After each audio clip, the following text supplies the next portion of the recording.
첫 번째 이야기, 소금과 호수. 어느 날, 삶의 고통으로 괴로워하는 제자가 스승을 찾아왔습니다.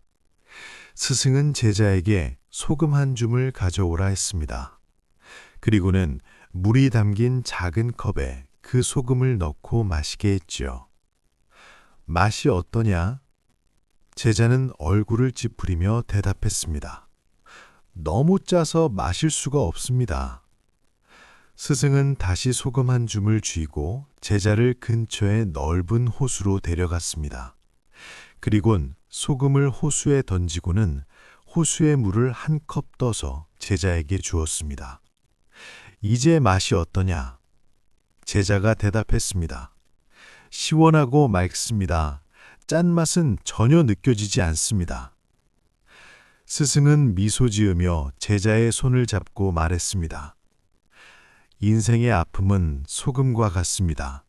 그 양은 변하지 않지만 그 짠맛을 결정하는 것은 그것을 담는 그릇의 크기입니다.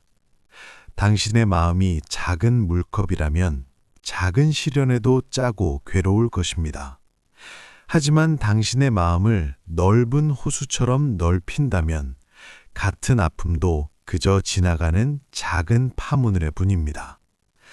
지금 당신을 괴롭히는 그 문제는 어쩌면 문제의 크기가 아니라 마음의 여유가 부족해서일지 모릅니다.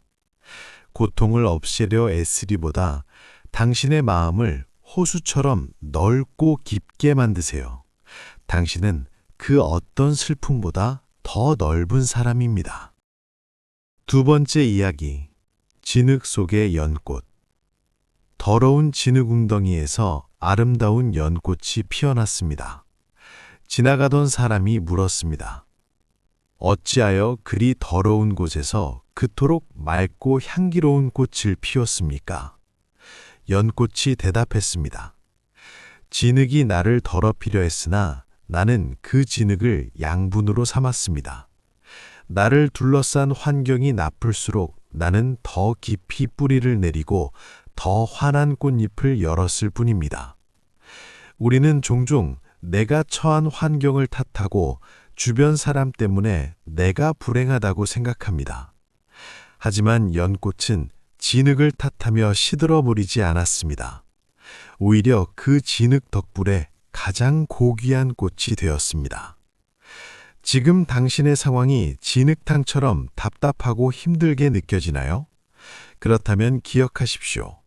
그 시련은 당신을 더럽히는 오물이 아니라 당신을 가장 아름답게 피워낼 걸음입니다.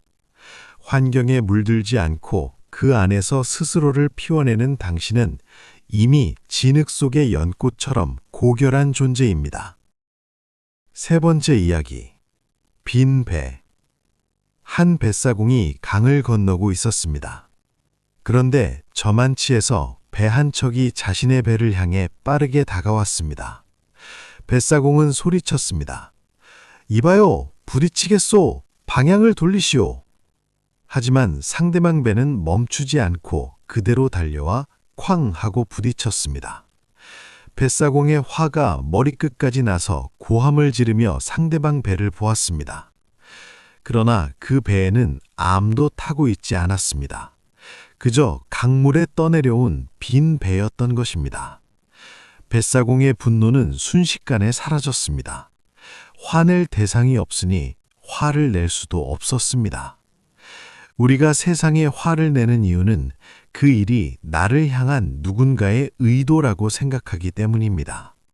나를 무시해서 나를 괴롭히려고 그런 일이 일어났다고 믿기에 마음이 지옥이 됩니다.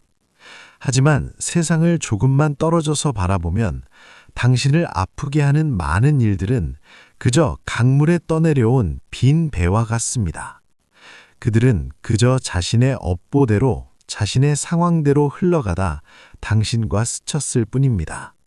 거기에 당신을 해치려는 악의는 없었을지도 모릅니다. 오늘 당신을 화나게 한 사람이 있나요? 그를 그저 바람에 흔들리는 빈 배라고 생각해 보세요. 빈 배에 화를 내는 사람은 없습니다. 그저 흘러가게 두면 당신의 강물은 다시 고요해질 것입니다.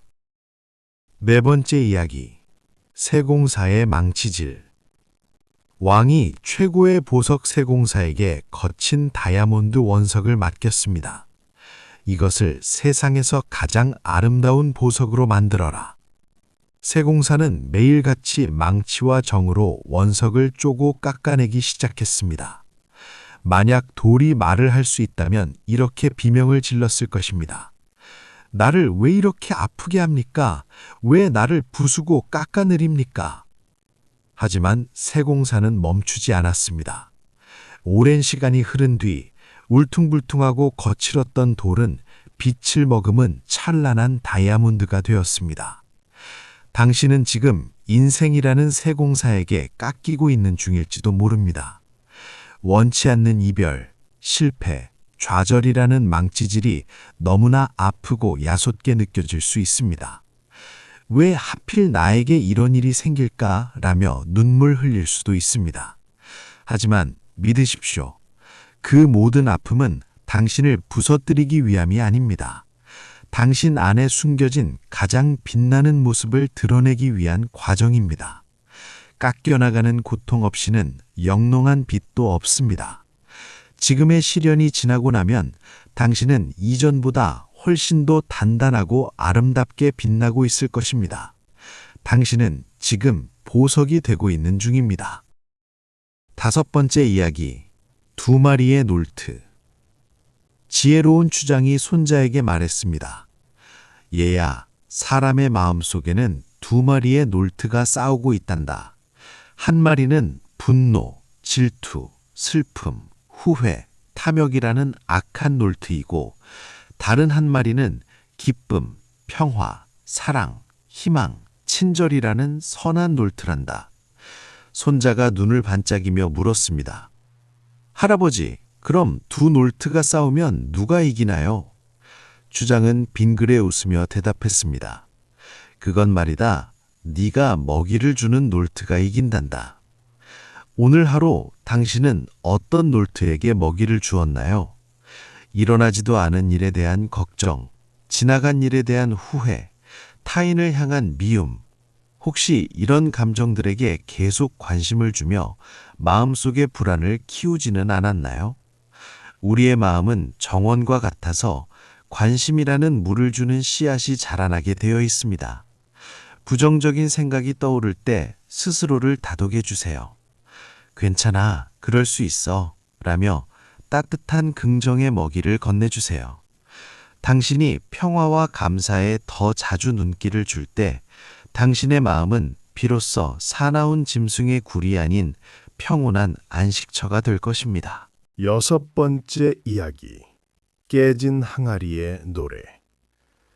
어느 물장수에게 두 개의 항아리가 있었습니다. 하나는 흠잡을 데 없이 온전했지만 다른 하나는 옆구리에 금이 간 깨진 항아리였습니다. 물장수가 우물에서 집까지 물을 길어오면 온전한 항아리는 물이 가득했지만 깨진 항아리는 늘 물이 반쯤 비어 있었지요.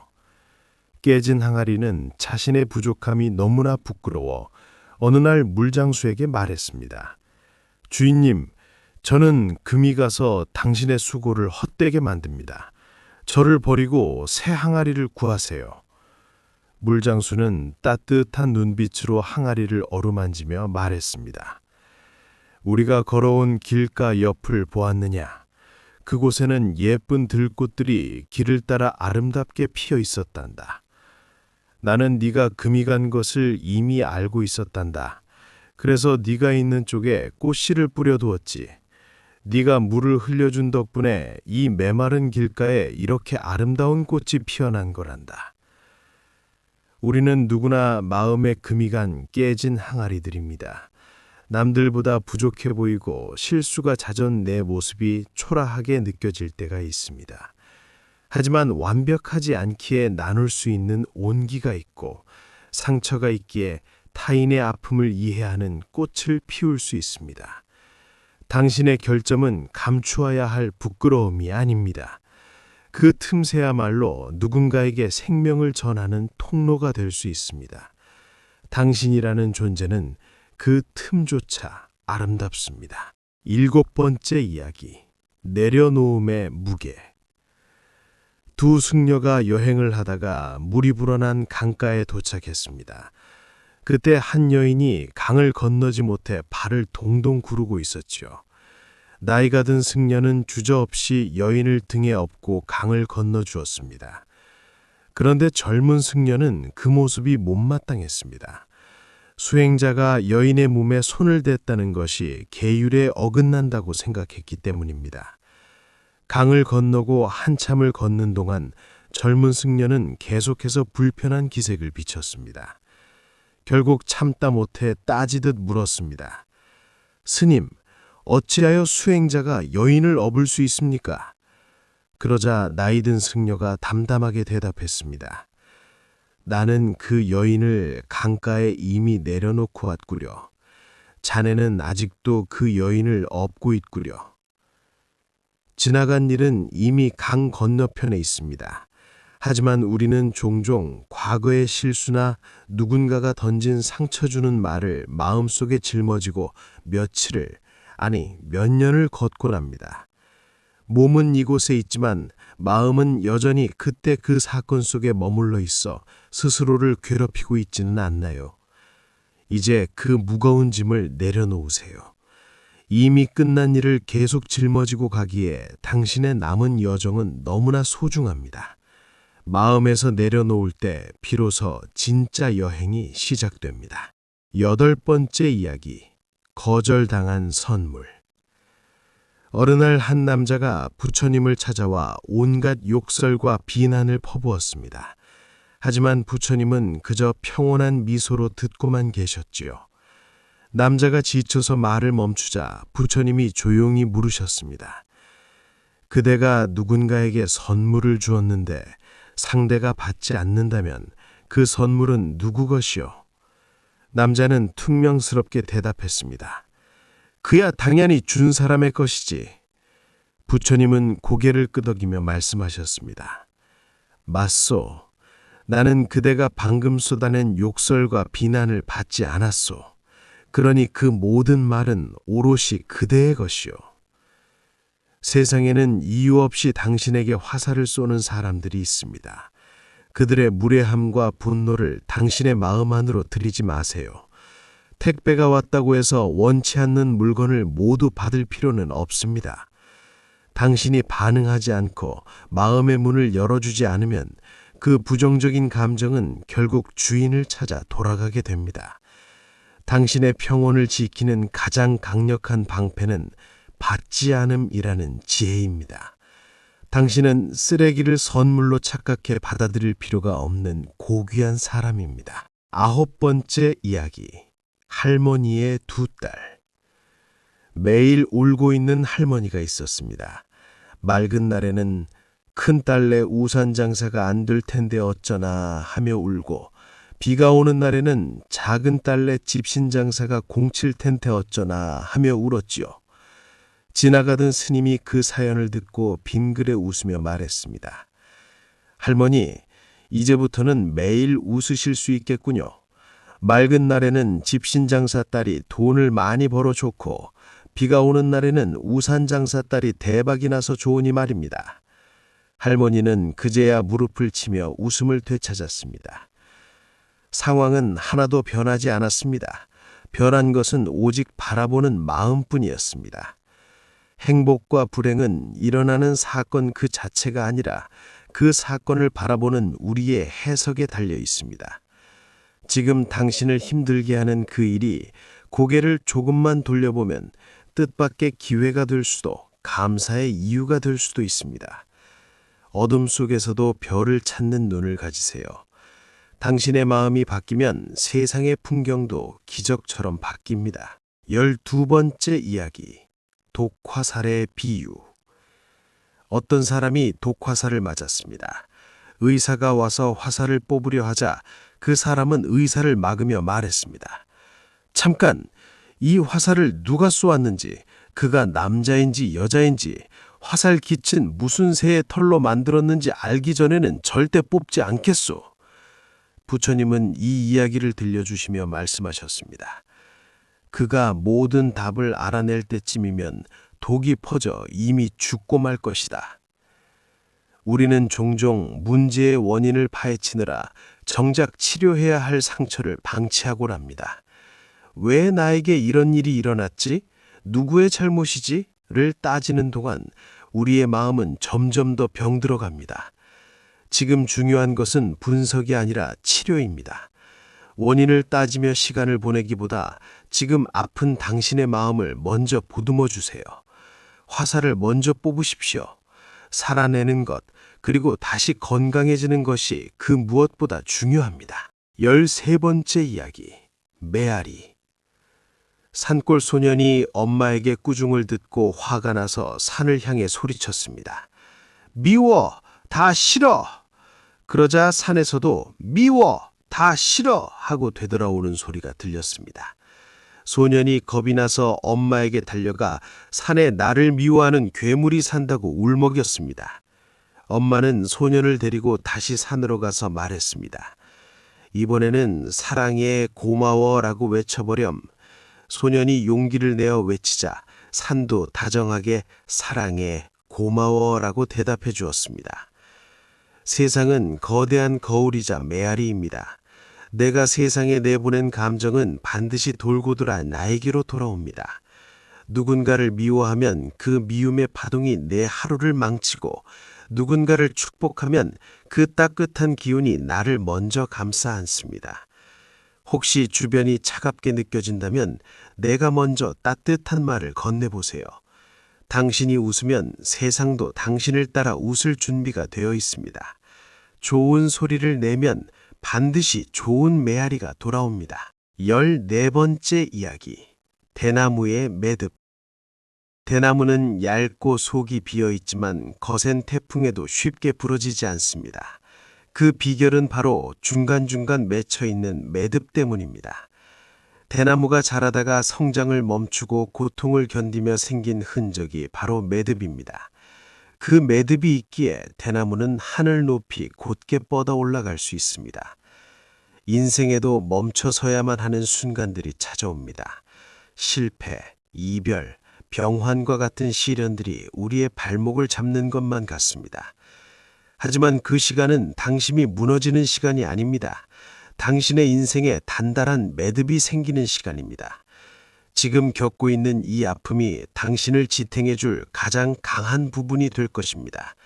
멈춤을 두려워하지 마세요. 당신은 지금 더 높이 자라기 위해 단단해지는 중입니다. 15번째 이야기, 옷 속의 보석. 가난에 찌들어 살던 한 남자가 부자 친구의 집을 방문했습니다. 친구는 술에 취해 잠든 남자를 안타깝게 여겨 그의 옷 속에 값비싼 보석을 몰래 꿰매어 주었습니다. 잠에서 깬 남자는 그 사실을 모른 채 떠돌이 생활을 하며 힘들게 살았습니다. 몇 년 뒤 친구를 다시 만났을 때 친구는 깜짝 놀라며 말했습니다. 자네 아직도 이렇게 고생하며 사는가? 내가 자네 옷 속에 넣어둔 보석은 어쩌고? 남자는 그제야 자신의 낡은 옷 속에서 찬란하게 빛나는 보석을 발견했습니다. 우리는 행복과 평화를 찾아 세상을 헤매고 다닙니다.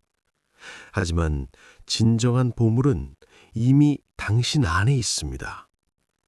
당신이 태어날 때부터 가지고 있던 맑은 본성, 사랑할 수 있는 능력, 고요한 마음이 바로 그 보석입니다. 밖에서 찾으려 하지 마세요.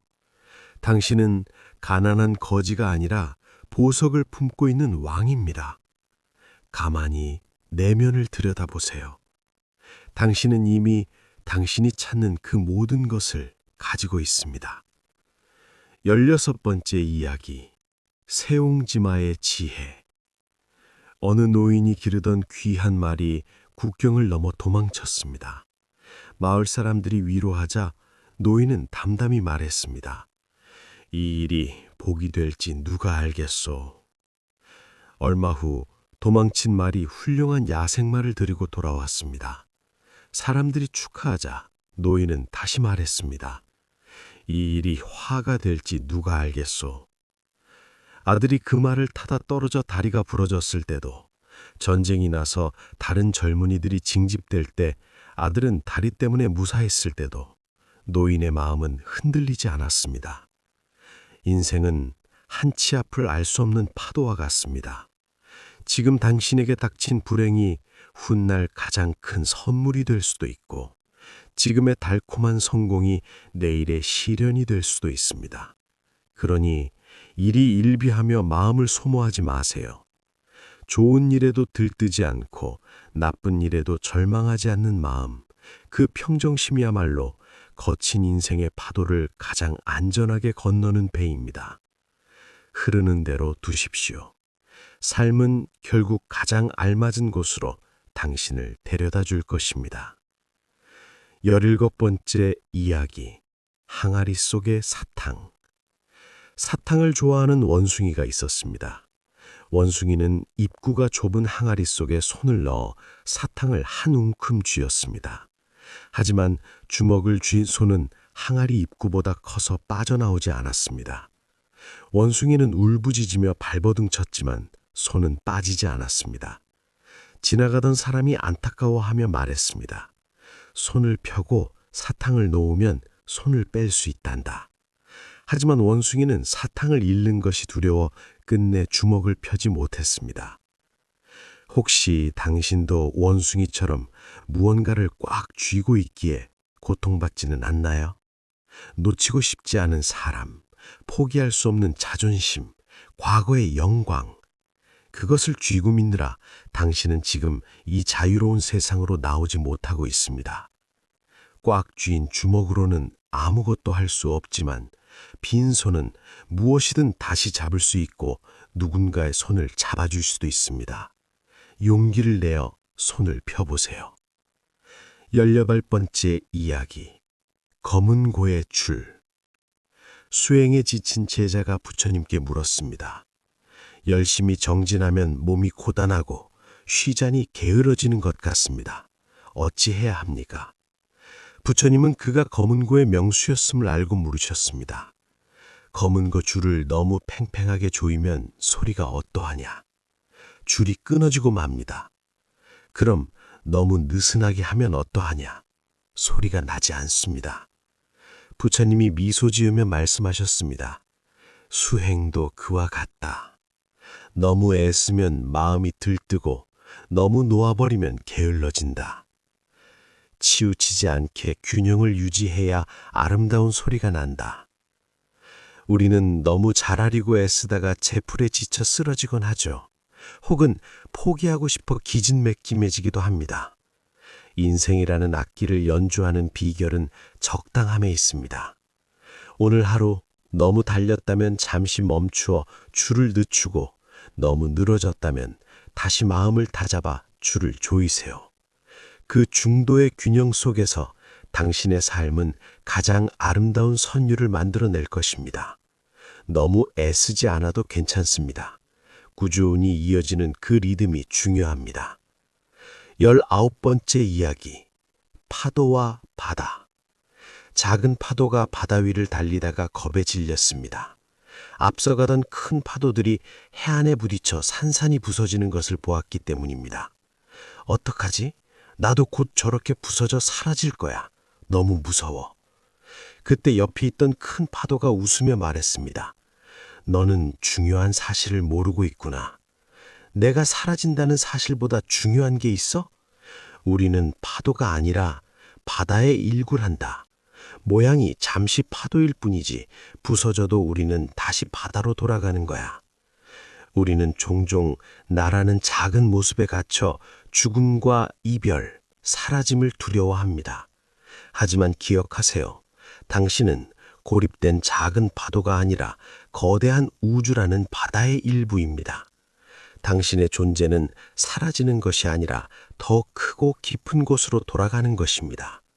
모든 생명과 연결되어 있다는 사실을 깨달을 때 두려움은 사라지고 평온이 찾아옵니다.